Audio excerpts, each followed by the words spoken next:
All right, this is for the guys from France who wanted me to sing a song, and I was leaving, and they pulled me up. So here you go. So you guys. Oh, I'm sorry, not France. Montreal. French Canadian. There we go. There's a big difference. Okay, everybody. I want everybody swaying. Stand by me. Stand by me. We gotta stand together, right?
Most people call me Pedigo. Pedigo? Yeah.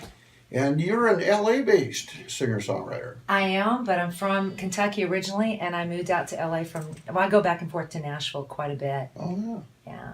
All right, so the big question is what's the attraction to Red Lodge? We always like to know that. Peace and quiet. Peace and quiet. Away from the noise pollution and air pollution at this point. Well, yeah, we got a little bit of smoke, but we're all right. Oh, you're way better than California, let me tell you. So I see here that you are a member of the Screen Actors Guild, so you must have done a little acting at some point, right? Yes. And tell us about that. Well, I went out to Los Angeles. Johnny Cash and John Schneider were. Well, let me just backtrack a little bit. Sure. I sing in a place called the Cowboy Church in Nashville. It's Johnny Cash's younger sister, and I started singing there when I was like 18. And I've known them for years. And Johnny was working with Jane Seymour on the last episode of Dr. Quinn. And this is right before he passed away. Oh. And him and John Schneider both were on the show, and I've known John as well.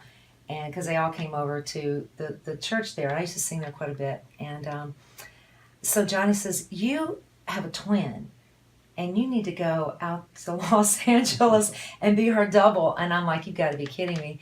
So I ended up flying out to LA and got on the show as her double. and that's what took me to Los Angeles. Oh, wow. And I didn't really care. I mean, acting was not something I ever really. I wasn't around it.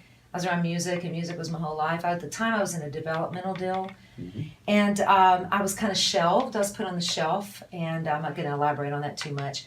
But I ended up going out there and got into. I worked on several shows. I was in Star Trek Insurrection. I did a project with Brooke Shields.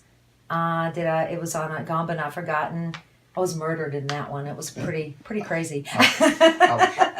And I was in several little things. I mean, House of Frankenstein. It was one of my first things I did. And I was very athletic. So I got cast a lot for athletic things where I was doing action stuff. And so then I ended up meeting one of the top stuntmen in Hollywood. And Bob Yerkes. And Bob's done every kind of movie you can think of. I mean, he's 86 now. And he kind of took me under his wing. And then I met Diane Cannon, the actress Diane Cannon, and I ended up at CBS Studios with her for 5 years working on several, actually, believe it or not, she's a singer. And we produced several songs together and worked and put videos together and did a lot of children's projects. I mean, it's so much stuff that I've been able to be blessed to have done. And I met William Shatner. So William Shatner fell in love with my voice, and he told me I was his favorite singer. Then he brought me on, because I'm big into horses. Well, I see that. And so he brought me over he has a horse charity. And then I opened up for Randy Travis there. I sang the anthem when he came out on the horse. It was just kind of like God just kind of led me to all these people. It was pretty amazing. When did your singing career start? I mean, it started really when I was in yeah, it did. I started playing the guitar when I was 17. And I'm self-taught on the guitar. And ironically, I came up here and spent my first couple of days at West Yellowstone at KOA because my friends were coming up to work on Nat Geo for the project they were doing live in the park. And I kind of invited myself along for the ride. That's kind of how I'm here. Oh, yeah. And then I knew Dan. But I met this 17-year-old girl in the park. And I had my guitar. She's the first person I met. And I taught her how to play a D chord.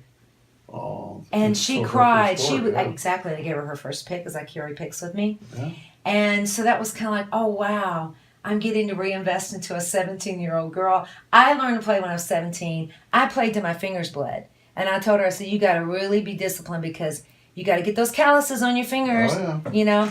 So that's kind of a little bit, you know, I mean, God, I mean, my journey has been beautiful. And it's share, you know, I think you write your best songs through your experiences in life. And in Nashville, when I had a developmental deal, and I remember they wouldn't let me record my own songs. I had to go out and record other people's songs. And I hated every single moment of it. I was like, this is not even who I am. I don't feel these songs. And I think a singer, a true artist, has to really breathe and live and write what they have experienced. I totally agree with that. And that's, that's why things are changing so much in Nashville right now, where the independent artist is getting to be the real big deal. Yeah. And that's exactly why, Caroline Jones is a good example of that. They try to put you in that funnel that they want you to fit in, and that's not necessarily where everybody should be or wants to be. So, well, listen, we're going to play a song called Love Me Out Loud. I wrote this song with Bill Champlin, and it was a blessing because I knew his son, Will, and his father liked the song that I wrote with Will. And Bill said, I want to write with her. I'm like, you got to be kidding me. I mean, he's a legendary writer and artist. And we wrote this in 1 hour. All right. Well, here we go. We'll give it a listen, shall we? Yeah.